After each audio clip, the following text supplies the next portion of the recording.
Vegetation and wild life. तो बच्चों natural vegetation का मतलब ही क्या होता है, नेचर के द्वारा जो प्लांट्स अपने आप ही यानी विदाउट ह्यूमन बीइंग्स के इंटरफेरेंस से जो अपने आप ही क्या हो जाते हैं, ग्रो करते हैं, वो क्या कहलाते हैं, वो कहलाते हैं आपके नेचुरल वेजिटेशन। तो आपका चैप्टर ही पूरा किस पे बेस्ड है, वेजिटेशन पे, यानी कि जितने भी पेड़ पौधे हैं, पादप आपके यहाँ पे पाए जाते हैं, है ना। और जो वाइल्ड लाइफ है, जो वन्य जीवन है, यानी कि जो वन्य जीव होते हैं, जो एनिमल्स से रिलेटेड हैं, वो सारे जो जीव जंतु हैं, वो सभी चैप्टर में क्या कर बताया था है कि कौन कौन से कंडीशन, कौन कौन से ज्योग्राफिकल कंडीशन, क्लाइमेटिक जो कंडीशन है, उस सब से वो क्या होते हैं, प्रभावित होते हैं। कुछ ऐसे भी जानवर हैं या प्लांट्स हैं जो कि क्या हो गए हैं, विलुप्त हो गए हैं, खत्म हो गए हैं। किसकी वजह से, हम लोग यानी ह्यूमन बीइंग्स के कुछ ऐसे क्रियाकलाप एक्टिविटीज हैं जिसके कारण से जो क्या है, पादप यानी पेड़ पौधे और जो वन्य जीवन है यानी कि जो जीव जंतु है, उन पर क्या पड़ रहा है, नेगेटिव इफेक्ट पड़ रहा है। तो यही चैप्टर क्या है, आपको उससे पूरे में बेस्ड है। तो आज हम करेंगे NCERT solution plus additional question answer. NCERT question answer इसलिए बच्चों क्योंकि जो आपके एग्जाम्स होते हैं उसमें से कभी कभी जो है एज इट इज, जैसे आपके बैक एक्सरसाइज में एनसीईआरटी की बुक में क्वेश्चन आंसर होते हैं, एज इट इज जो एग्जामिनर होता है वो एग्जाम में देता है। तो आपको पूरा कॉन्सेप्ट के साथ साथ एनसीईआरटी सॉल्यूशन यानी एनसीईआरटी के क्वेश्चन यानी बैक एक्सरसाइजेस को भी क्या करना है, सॉल्व करके रखना है, लर्न करके रखना है। चलो समझते हैं कि कौन कौन से देखते हैं कि कौन कौन से एनसीईआरटी में कौन कौन से क्वेश्चन दे रखे हैं, कौन कौन से टॉपिक से उठाए गए हैं।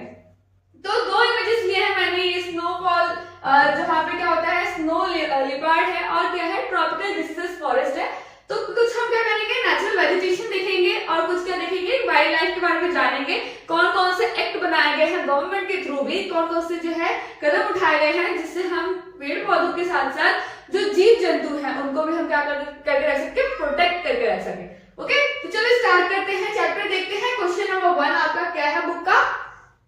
तो बच्चों आपका फर्स्ट क्वेश्चन दे रखा है, choose the correct answer from the 4 alternative given below. जो भी आपके 4 ऑप्शन दे रखे हैं उसमें से आपको अपना आंसर ढूंढना है। तो फर्स्ट क्वेश्चन इसका क्या है, to which one of the following types of vegetation does rubber belong to.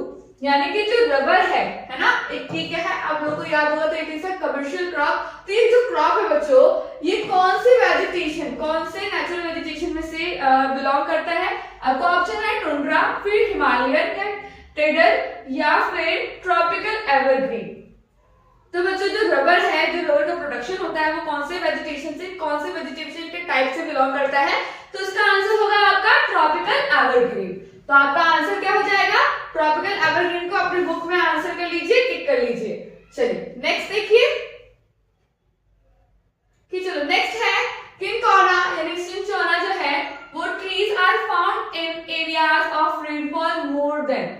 यानी कि जो सिंचोना जो आपका वेजिटेशन है ये कौन से एरिया में पाया जाता है, वहां पर जो रेनफॉल का जो रेंज है वो कितना होना चाहिए, है ना, कितना होना चाहिए, किससे ज्यादा होना चाहिए, मोर देन 100 सेंटीमीटर से ज्यादा या 70 सेंटीमीटर से, 50 सेंटीमीटर से या लेस देन 50 सेंटीमीटर। आपसे क्या पूछा है, ऐसे एरिया पूछा है जहां पर सिंकोना जो वेजिटेशन है वहां जहां पर वो उग सकता है, जहां पर उनकी क्या है ज्योग्राफिकल कंडीशन है, वहां पर वहां की जो रेनफॉल है वो कितने से कितना होना चाहिए, कितने से ज्यादा होना चाहिए, मोर देन पूछा है। तो आपको आंसर क्या होगा बच्चों, अगर आपने टॉपिक पढ़ा होगा तो उसमें बता रखा है, इसमें क्या होगा आपका 100 सेंटीमीटर से ज्यादा वाले जो एरियाज हैं जहां पर इससे ज्यादा रेनफॉल होता है वहां पर इसका प्रोडक्शन यानी कि इसका वेजिटेशन अच्छे से ग्रो कर पाता है। तो इसका आंसर हो जाएगा 100 सेंटीमीटर। तो टिक लगा लीजिए आपके अपने बुक में। फिर है in which of the following state is the Similipal bio reserve located. क्या है, सिमलीपाल जो बायो रिजर्व वाला जो एरिया है वो कहां पर लोकेटेड है, ये जो वनो उद्यान है जहां पर प्रोटेक्ट करके रखते हैं ना, तो वो कहां पर लोकेटेड है, पंजाब, दिल्ली, उड़ीसा या वेस्ट बंगाल। तो ये जो बायो रिजर्व आपका पार्क है जो है वो कहां पर लोकेटेड है, कौन से जगह लोकेटेड है, कौन से स्टेट में लोकेटेड है ये बताना है। पंजाब में है, दिल्ली में है, उड़ीसा में है या वेस्ट बंगाल में है। तो सिमलीपाल कहां है, ये है आपका उड़ीसा में। तो आपका आंसर हो जाएगा उड़ीसा यानी ऑप्शन नंबर सी। टिक लगा लीजिए अपने बुक्स में। फिर है विच one of the following bio reserves of India is not include in the world network of biosphere. One more और रीडिंग करिए कि विच one of the following biosphere जो बायो रिजर्व्स है इंडिया का is not included in the world network of biosphere, जो कि आपके कहां से बिलोंग नहीं है, जहां कहां से कनेक्ट नहीं है, वो है आपके वर्ल्ड नेटवर्क बायोस्फीयर से क्या नहीं है, इंक्लूड नहीं है। कौन सा ऐसा बायोस्फीयर है आपके बायो रिजर्व है आपके इंडिया का? मनास, गुल्फ ऑफ मन्नार या नीलगिरी या पन्ना। तो बच्चों इसका आंसर होगा आपका मानस। आप इसका आंसर क्या लगा लेंगे? मानस, यानी ऑप्शन ए जो है आपका बिल्कुल करेक्ट होगा इसका आंसर।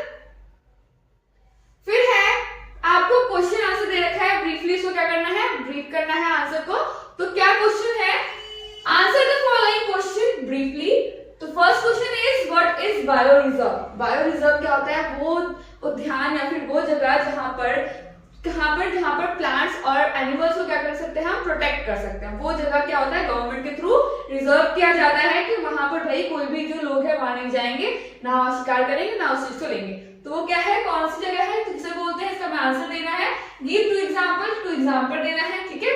तो bio reserve are protected area, okay, these are the protected area जहां पर हम किसको प्रोटेक्ट कर रखते हैं, नेचुरल वेजिटेशन के साथ साथ जो वाइल्ड लाइफ है उनको भी हम प्रोटेक्ट करके रखते हैं। ये गवर्नमेंट के थ्रू जो बनाया जाता है, यानी ये एरिया है, जैसे आपने इससे पहले से क्या जो आंसर में पढ़ा था आपने सिमलीपुरी उद्यान पढ़ा था ना, तो वो भी क्या है, बायो रिजर्व है, यानी कि एक प्रोटेक्टेड एरिया है जहां पर हम किसको प्रोटेक्ट करते हैं, एनिमल के साथ साथ अपने जो नेचुरल वेजिटेशन है जो आने वाले समय में विलुप्त हो जाएगा या विलुप्त हो चुका है, तो उसको हमें प्रिजर्व करके रखना होता है, ठीक है। तो this is done to protect natural vegetation, wildlife and the environment. तो आप क्या लगाएंगे, इसका आंसर क्या लिख देंगे कि बायोस्फीयर क्या होता है, ठीक है, और किसके लिए क्या था वो भी इसका आंसर लिख दो। देन क्या है, इसके एग्जांपल पूछे तो एक दो एग्जांपल दे दोगे। तो इसका एग्जांपल क्या दोगे, सुंदरबंस और गुल्फ ऑफ मन्नार, जहां पर हमें पेड़ पौधे यानी कि नेचुरल वेजिटेशन के साथ हमें वाइल्ड लाइफ को क्या करना होता है, प्रोटेक्ट करना होता है। वो एरिया आपका क्या कहलाता है, बायो रिजर्व्स कहलाता है। तो ये आंसर आप ना लिख लीजिएगा और इसका आपको स्क्रीनशॉट लेना है तो स्क्रीनशॉट ले लीजिए।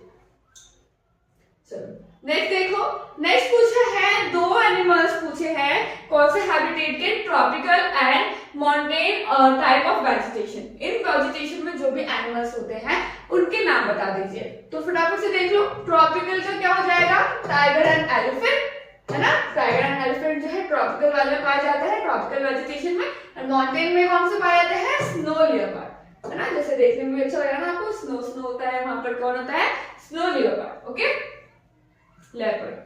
देन डिस्टिंग्विश करना है, यानी कि आपको डिफरेंसेस बताना है बिटवीन फ्लोरा एंड फौना। तो बच्चों फ्लोरा का मतलब ही होता है फ्लावर और फौना का मतलब होता है एनिमल, जितने भी स्पीसीज है उससे रिलेटेड, है ना। तो फ्लोरा का क्या लिख दोगे, जितने भी आपके प्लांट स्पीसीज है वो किसमें आ जाते हैं, फ्लोरा में। एंड फौना में क्या हो जाता है, फौना में जितने भी एनिमल स्पीसीज है वो आपका फौना में कंट्रीब्यूट जाता है ना। तो आप क्या लिख सकते हैं, तो the plant species of a particular region is called flora, यानी कि पर्टिकुलर रीजन में जो भी प्लांट्स पाए जाते हैं it is called flora, and fauna is the animal species of a particular region, okay. तो दिस इज कॉल्ड फौना। अब देखो पिक्चर में दिख रहा है ना, जो फ्लावर वाला होगा सारा वो क्या होता है, फ्लोरा वाला, और जितने भी एनिमल्स होते हैं वो animal life is called fauna, यानी plant life of particular region और या time. This is called flora and fauna, animal life of particular region of a time। ये आपका क्या हो जाएगा, आंसर हो जाएगा। इसका भी आंसर आप इस तरीके से लिखोगे तो सही मार्क्स आ जाएंगे आपके। फिर क्या पूछा है, आपको डिफरेंट बताना है ट्रॉपिकल एवरग्रीन फॉरेस्ट में एंड डिसिडियस फॉरेस्ट में। तो एवरग्रीन फॉरेस्ट को पहले देख लो कि ये क्या होता है, रेन फॉरेस्ट होता है ना, इसे हम क्या बोलते हैं, सदाबहार बोलते हैं, है ना। इसीलिए क्या है, ये रेन फॉरेस्ट है। यहाँ पर कोई भी टाइम जो है पेड़ की पत्ती के झड़ने का कोई फिक्स टाइम नहीं है, तो no definite time of shedding leaves and rainfall जो है, यहाँ पे जो वर्षा होती है, क्योंकि यहाँ पर हम क्या बोलते हैं, इसे हम रेन फॉरेस्ट बोलते हैं। तो यहाँ पे वर्षा कम से कम जो है कितनी होती है, मोर देन 200 सेंटीमीटर, इसीलिए ये क्या है, हमेशा एवरग्रीन रहता है ना। देन ट्रॉपिकल डेसिडियस फॉरेस्ट जो है वो क्या कहलाता है, मॉनसून फॉरेस्ट कहलाता है, okay. This is called monsoon forest. यहाँ पे जो लीव्स की जो ट्रीज के जो लीव्स होते हैं वो कब शेड होते हैं, कितने वीक के लिए, कम से कम 6 से 8 हफ्तों तक, ठीक है। रेनफॉल यहाँ पर कितना से कितने देर होता है, 70 सेंटीमीटर से 200 सेंटीमीटर, और 200 सेंटीमीटर से ज्यादा जहाँ पे बारिश होगी वो कौन सा फॉरेस्ट होगा, वो होगा ट्रॉपिकल एवरग्रीन फॉरेस्ट। ठीक है, तो ये आपके क्या है डिफरेंसेस है, आप उसको लिख लीजिए। आपको कोई कंफ्यूजन होगा ही नहीं, क्योंकि क्वेश्चन ही आपका ऐसे है एवरग्रीन जहाँ पर हमेशा सदाबहार है ना, तो आपको बारिश कितनी होगी 200 सेंटीमीटर से ज्यादा होगी। एंड आपका क्या है डिसिडस फॉरेस्ट, इसमें क्या होता है 70 से लेकर 200 सेंटीमीटर के बीच में यहाँ पर रेनफॉल होती है, और ये कहलाता है आपका मानसून फॉरेस्ट कहलाता है। ठीक है, तो आपको तीन जो है आपके इसके क्या लिख देंगे, डिफरेंसेस लिख देंगे। फिर पूछा है name different type of vegetation, पहले बताना है कि इंडिया में कितने टाइप के आपके वेजिटेशन पाए जाते हैं, फिर कौन कौन से वेजिटेशन, फिर डिस्क्राइब करना है वेजिटेशन के हाई एल्टीट्यूड। ठीक है, तो आपके लिख देंगे कि कौन कौन से आपके लिस्ट बना लीजिए कि कौन कौन से इंडिया में आपको क्या पाए जाते हैं, वेजिटेशन पाए जाते हैं। तो देखो कौन कौन से हैं, ट्रॉपिकल एवरग्रीन फॉरेस्ट, अभी हमने रिसेंटली पढ़ा ना, ट्रॉपिकल एवरग्रीन फॉरेस्ट वो क्या होता है सदाबहार होता है, और यहाँ पे वर्षा कितनी होती है 200 सेंटीमीटर से ज्यादा होती है। ठीक है, और फिर है ट्रॉपिकल डिसिडस फॉरेस्ट, ये क्या है आपका मानसून फॉरेस्ट भी कहलाता है, और क्या है यहाँ पर 70 सेंटीमीटर से 200 सेंटीमीटर के बीच में रेनफॉल होती है। तो ये जो बच्चों ये आपको मैंने लिस्ट बना दिया है, इसके अंदर का जो है आप खुद लिखेंगे। ठीक है, इसका आप अंदर जो है अपने जो चीज पता है आपको उसके अंदर आप फिलअप कर दोगे तो अच्छे मार्क्स आएंगे। देन ट्रॉपिकल डिसीजेस फॉरेस्ट भी आप जैसे मैंने बताया ना, उसके अंदर भी इसका ब्रीफ लिख देंगे। फिर tropical thorn forest and scrub, वो फॉरेस्ट यानी कि जहां पर क्या पाए जाते हैं आपके कैक्टस पाए जाते हैं, वो एरिया जहां पर वर्षा जो है बहुत ही कम होती है, इसलिए क्या है वहां पर क्या होता है थ्रोन फॉरेस्ट होते हैं, इसके नाम से कहलाता है स्क्रब कहलाते हैं।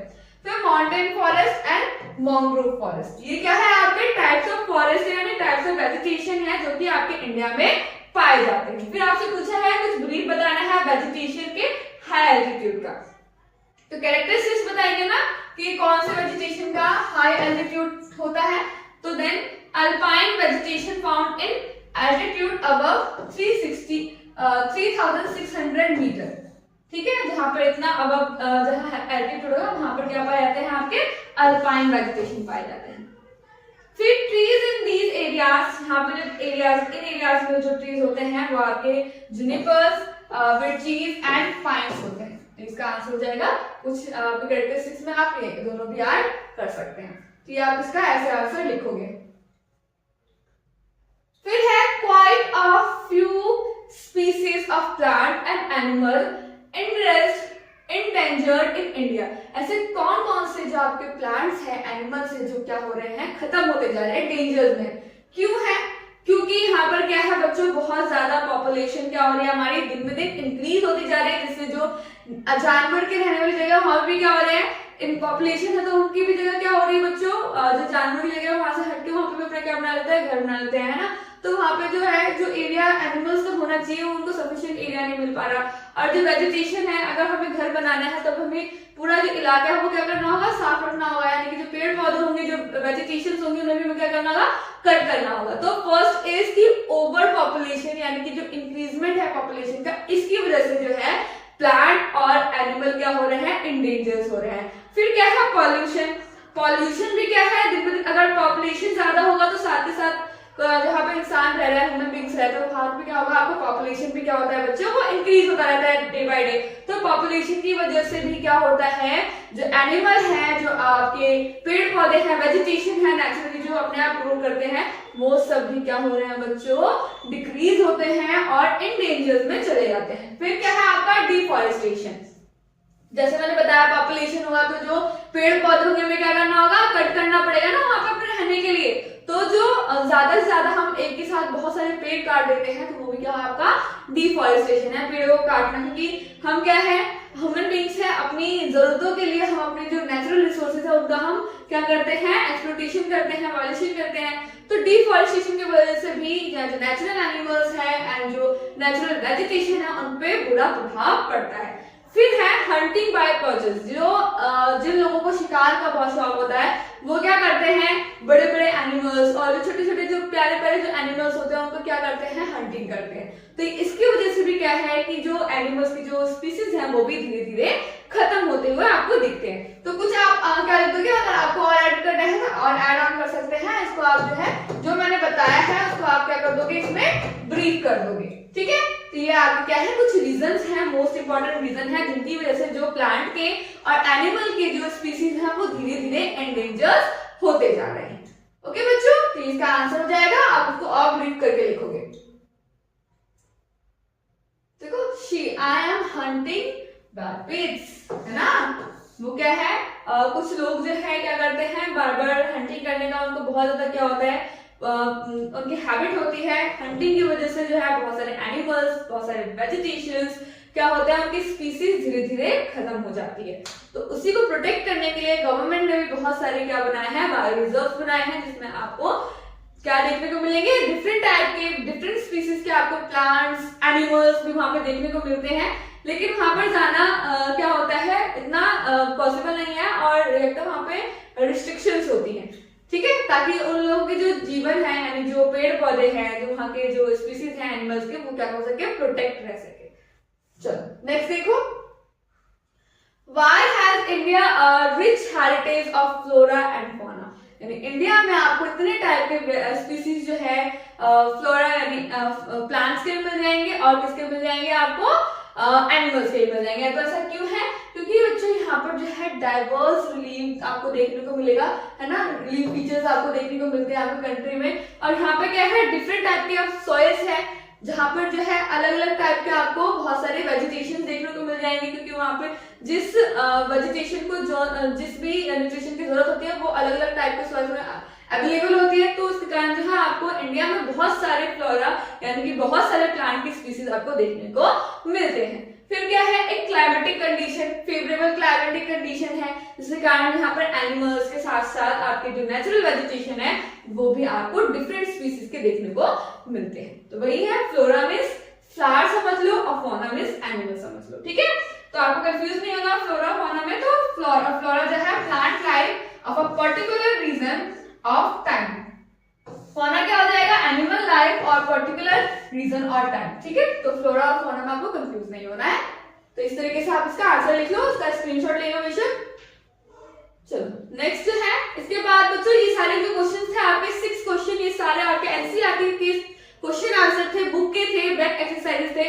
अब जो हम करने वाले हैं वो एडिशनल क्वेश्चन आंसर है, जो कि बहुत ही ज्यादा आपके एग्जाम के पॉइंट ऑफ व्यू से इंपॉर्टेंट है। तो चलो देख लो कि जो आपका फर्स्ट क्वेश्चन है एमसीक्यू में क्या पूछा गया है, what is not a type of natural vegetation. ऐसा कौन सा इसमें से वेजिटेशन है जो नेचुरल वेजिटेशन का टाइप नहीं है। नेचुरल वेजिटेशन क्या होता है, वो वेजिटेशन यानी वो पेड़ पौधे जो अपने आप ही बिना ह्यूमन बींग्स के कंट्रीब्यूशन के अपने आप ही क्या करते हैं, ग्रो करते हैं। अगर इसमें से कोई ऐसा भी होगा जो प्लैनेट जो वेजिटेशन जो है ह्यूमन बींग्स के द्वारा पर्पसली जो है उगाए जाते हैं, तो देखो कौन से है, tropical evergreen forest, tropical deciduous forest, tundra vegetation या मैंग्रोव फॉरेस्ट। तो इसमें से कौन सा फॉरेस्ट है जो कि आपका नेचुरल वेजिटेशन है इंडिया में। तो बच्चों इसका क्या हो जाएगा, टुंड्रा वेजिटेशन, जो कि आपका क्या है ह्यूमन बींग्स के द्वारा क्या किया जाता है, पर्पसली लगाए जाते हैं, उगाए जाते हैं, ग्रो किए जाते हैं।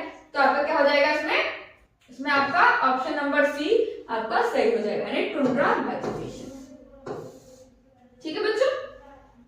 चलो नेक्स्ट देखो कि tropical evergreen forest are found in which region of the India.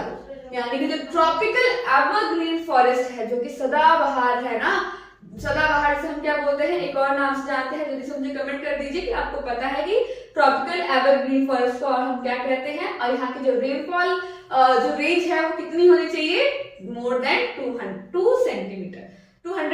तो आप देखो कौन सा है, वो कहां पर पाए जाएंगे, राजस्थान, वेस्टर्न घाट या पंजाब या हरियाणा। क्या पूछा है आपसे, ट्रॉपिकल एवरग्रीन फॉरेस्ट पूछा है, कहां पर ये लोकेटेड है ना, कहां पर, कौन से रीजन में है इंडिया के।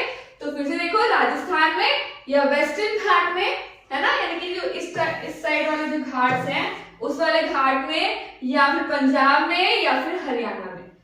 तो घाट है ना इस साइड में, तो इस साइड में कौन से घाट पे जो है वेस्टर्न घाट पूछा गया है, राजस्थान वाला पार्ट पूछा गया है, हरियाणा वाला, पंजाब वाला, कहां पर जो है आपके क्या है इस यानी ट्रॉपिकल एवरग्रीन फॉरेस्ट पाए जाते हैं। उसका सही आंसर होगा, क्योंकि ये एवरग्रीन फॉरेस्ट है ना, तो इसका सही आंसर होगा वेस्टर्न घाट, यानी ऑप्शन नंबर बी।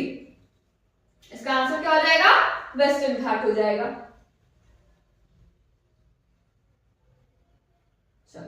नेक्स्ट देखो, द सुंदरबन। सुंदरबन जो है कौन से एनिमल के लिए फेमस है? तो the Sundarbans are famous for which animal? Which animal? कौन से एनिमल के लिए फेमस है बच्चों ये? तो सुंदरबन जो है कौन से एनिमल के लिए फेमस है? Asiatic lion, Bengal tiger, snow leopard या फिर एलिफेंट। तो जो सुंदरबन है बच्चों वो कौन से एनिमल के लिए फेमस है? तो इसका सही आंसर क्या हो जाएगा? ऑप्शन नंबर बी यानी बंगाल टाइगर। इसका आंसर क्या हो जाएगा? बंगाल टाइगर जो है इसका सही आंसर होगा। चलो नेक्स्ट देखो, फिर है which tree are commonly found in thorn forest? Thorn यानी कि जहां बहुत ज्यादा रेतीला है ना, जहां पे बारिश बहुत कम होती है, रेनफॉल बहुत कम होता है, वहां पर जो है कौन सा फॉरेस्ट जो है आपको देखने को मिलेगा? कौन से मतलब इसमें से प्लांट देखने को मिलेंगे? टीक एंड साल, कैक्टस, पाइन एंड फर या फिर सुंदरी एंड पाम। तो कौन से जहां पर रेतीला मिलेगा है ना, सैंडी सॉइल मिलेगी और क्या मिलेगा? वहां पर बारिश जो है बहुत ही कम होती है, तो वहां पर कौन से पेड़ आपको देखने को मिलेंगे? टीक, साल या फिर कैक्टस, पाइन, फर या फिर सुंदरी एंड पाम। तो बच्चों वहां पर क्या मिलेंगे? जहाँ पे पानी की कमी होगी तो उस वाले पेड़ पौधों में ऐसे ही अपने आप ही यानी कि वहां पे जो नेचुरल वेजिटेशन होगा उसमें अपने आप ही पानी की नमी जो है ज्यादा रहेगी, ताकि वो उनको ज्यादा से ज्यादा पानी की जरूरत ना पड़े। तो उसका क्या हो जाएगा इसका आंसर? ऑप्शन नंबर बी यानी कि कैक्टस। ठीक है, इसका आंसर बी हो जाएगा। फिर है विच of the following an example of migratory bird? कौन सी माइग्रेटरी बर्ड है यानी कि जो एक स्थान से दूसरी जगह चली जाती है ना ऑफ इंडिया? इन इंडिया में कौन सी ऐसी माइग्रेटरी बर्ड है? पिकॉक, साइबेरियन क्रेन, पिजन या क्रो? तो माइग्रेटरी बर्ड जो है आपकी इंडिया में वो है आपकी साइबेरियन क्रेन। इसका नाम से पता चल रहा होगा कि क्या है? माइग्रेट से हुआ है यानी कि कहीं से आया है। तो ये कौन सा बर्ड है? Siberian crane. इसका आंसर सही हो जाएगा ऑप्शन नंबर बी।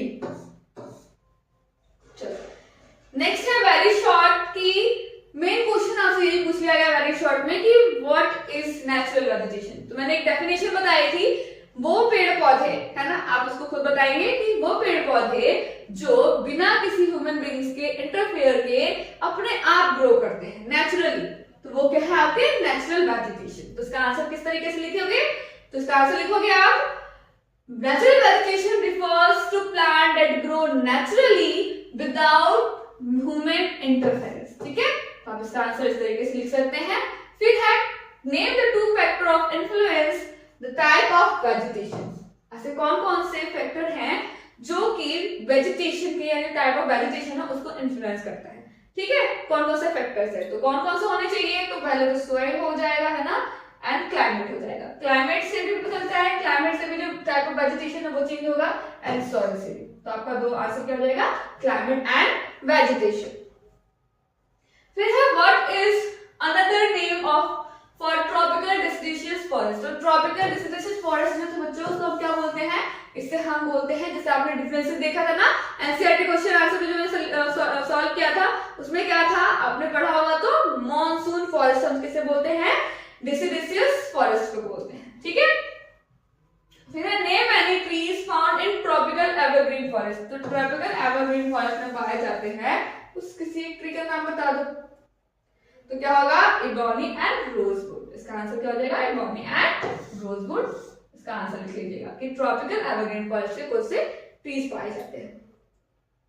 फिर है इन विच थ्रॉन फॉरेस्ट। हाँ, तो थ्रॉन फॉरेस्ट है कौन से एरिया में पाए जाएंगे? तो वो आप कौन समझेंगे? जो रेतीला एरिया है ना, राजस्थान, गुजरात, पार्ट ऑफ हरियाणा। इसका आंसर क्या हो जाएगा? Gujarat, Haryana, part of Haryana. फिर है What type of vegetation is found in Himalayas? Himalaya में कौन कौन से पेड़ पौधे पाए जाएंगे?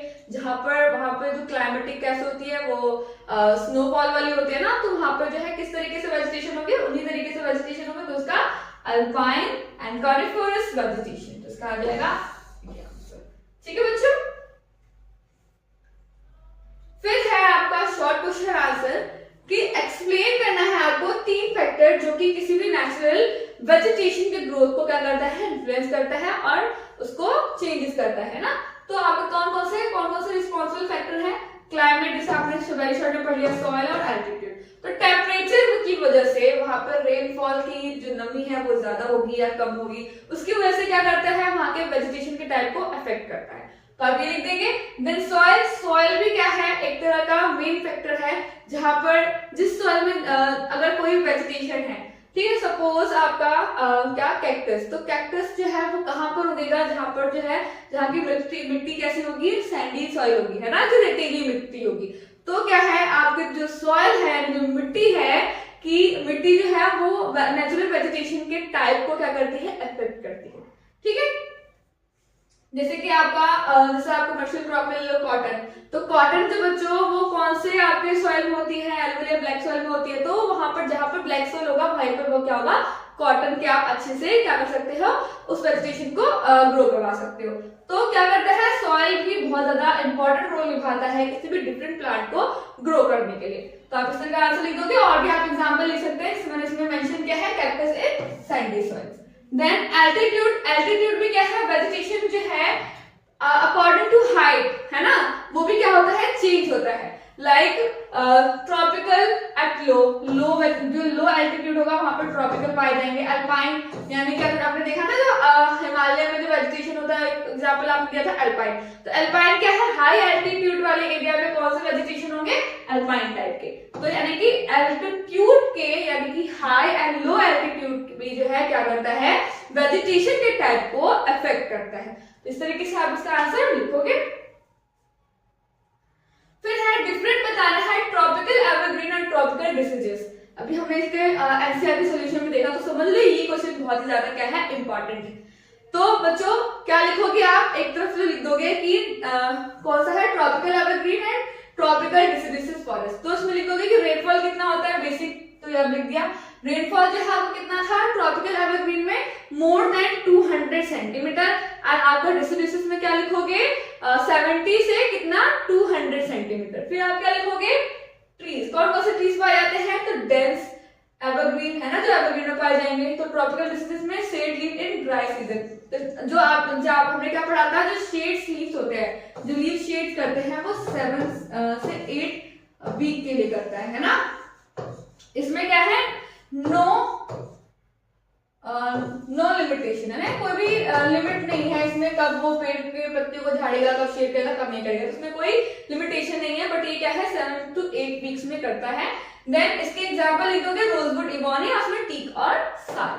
तो एक और चीज लिख सकते हो इसे, और क्या नाम से बोलते हैं हम इसे, तो इसको हम बोलते हैं मॉनसून फॉरेस्ट बोलते हैं। ठीक है, यानी कि जो है आप इसको क्या कर सकते हो, ये चीज लिख सकते हो कि कैसे हम डिफरेंट कर सकते हैं। ठीक है, तो आप इस साइड लिख दोगे कुछ बेसिस, क्या क्या किस बेसिस पे आप इनको डिफरेंट कर रहे हो, देन इसके आंसर्स लिख दोगे। तो इस तरीके से आपका आंसर क्या हो जाएगा, एक अच्छा लुक आएगा। तो जो एग्जामिनर होगा बच्चों वो आपको अच्छे मार्क्स देगा अगर आप इस तरीके से अपना रिप्रेजेंट करते हो आंसर तक।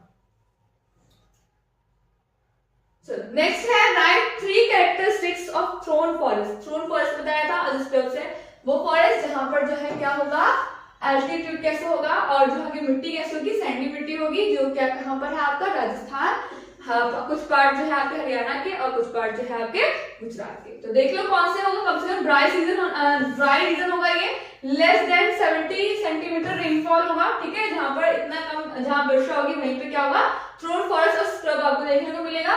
और प्लांट जो होगी क्या होगी, उसकी स्टेम जो होगी वो ठीक होगी, ताकि जो पानी की जो आपूर्ति है उसे वहीं से मिल सके।